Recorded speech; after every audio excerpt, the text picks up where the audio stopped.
All right, let's talk about something that drives so many business owners crazy. Why does marketing feel like you're just throwing money into a black hole?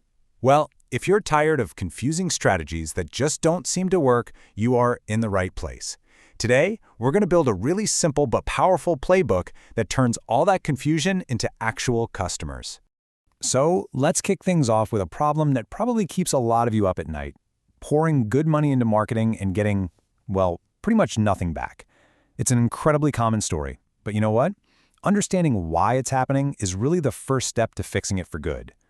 So, does this feel a little too familiar? You've got a great product, you know it can help people, but just getting the word out feels like this constant uphill battle that you're losing? If you're nodding along right now, trust me, you are not alone. And the stakes here are really, really high. The hard truth is that about 65% of small businesses fail within their first 10 years. That's a huge, sobering number. And while there are a lot of reasons for that, there's one missing piece that's very often the real culprit. So what is it? Well, here's the thing. It's almost never the product itself. The real problem, the thing that really separates the businesses that make it from those that don't, is a breakdown in just communicating the value. It's a huge mental shift to make. The problem isn't what you sell, it's how you talk about it. Okay, so how do we fix this? It all starts with one simple but honestly profound shift in perspective. You've got to stop talking about how great your company is, and you need to change the main character of your story. And this slide just nails the core mistake. Almost every company positions themselves as the hero of the story. But here's the secret. Your customer doesn't care about your story, they only care about their own. Your job isn't to be the hero, it's to invite the customer into a story where they are the hero, and you're the wise guide with the plan that helps them win. This quote really gets to the heart of it all. See, the goal isn't to just shout louder than everyone else, it's to be understood. When customers can clearly see how you solve their problem, they'll actually listen. So let's get practical. How do we create that clarity? We're going to start with a really powerful and practical tool you can build, like right now, your one-liner. This is the absolute foundation of your message. It's a simple statement that helps people immediately get why they need what you're offering. And the formula is just beautiful in its simplicity. First, you state the customer's problem. Second, you introduce your product as the solution. And third, you show them the awesome positive result. So something like, tired of wasting hours on paperwork? That's the problem. Our software automates it all for you. That's the solution. So you can get back to what you actually love doing. That's the result. See? It's clear, it's repeatable, and it's so powerful. Okay, so now you've got this clear, powerful message. But where do you actually use it? Well, the answer is you build an engine around it, a whole system that works for you 24/7, automatically turning strangers into customers. And that engine, it's called a sales funnel. Now, don't get that term scare you off. Just think of it as a system for building a relationship with potential customers. It guides them on a journey with your brand, and seriously, when you do it right, the return on investment is absolutely massive. I mean, think about any relationship in your life. It doesn't just start with a commitment, right? No way. It starts with a little bit of curiosity. Then, as you learn more, you get to what we can call enlightenment. And only then do you get to commitment.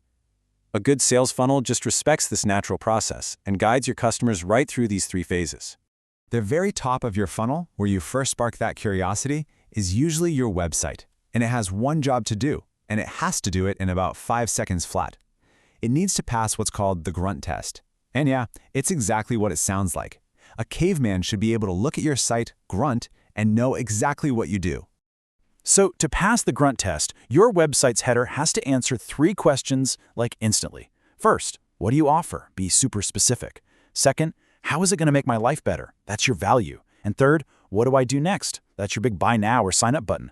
If a visitor has to hunt for these answers, they're gone. It's that simple. Okay, so once a customer is curious, we need to move them into that enlightenment phase. And this is where something called a lead generator comes in. It's just a piece of valuable information, a PDF guide, a webinar, a handy checklist that you offer them for free in exchange for their email address. You're solving a small problem for them to start building trust. Now that you have their email, the relationship building really kicks into high gear. You start with a nurture campaign. That's a series of emails offering more great, free value, positioning you as the expert they can trust. And only after you've built that foundation of trust do you send a sales campaign that asks for the sale. But hold on, what if your customers aren't just individual people but other businesses? Well, all these principles definitely still apply, but the business-to-business or B2B playbook needs a few key adjustments because the customer journey can look a whole lot different. First things first, whatever you do, don't make the mistake of thinking B2B is all logic and spreadsheets.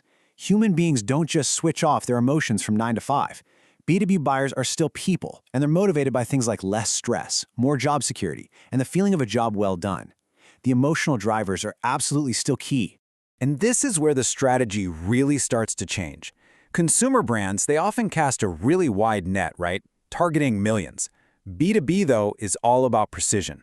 It's like a laser beam targeting a very specific audience. And the timeline? A consumer might decide in a few days. The B2B cycle, well, that's a marathon, not a sprint. I mean, just think about this for a second. 3/4 of new B2B deals take more than 4 months to close. Some can even take years. This means your sales funnel can't just be about a quick win. It has to have the stamina to build trust and keep that engagement going for the long haul. All right, we have covered a lot of ground. We've figured out the real problem, we've built the solution, and we've even looked at that B2B reality check. So now let's boil all of this down into one final, powerful idea for your new playbook. If you only take one single thing away from all this, please let it be this right here.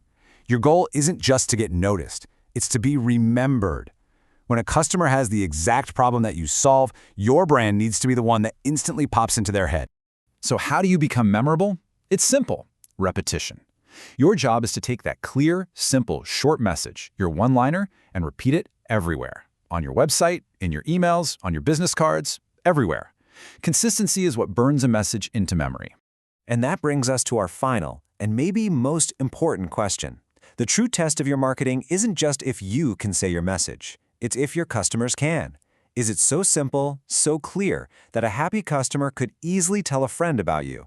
If the answer is yes, then you haven't just created a marketing message, you've built a machine that will work for you.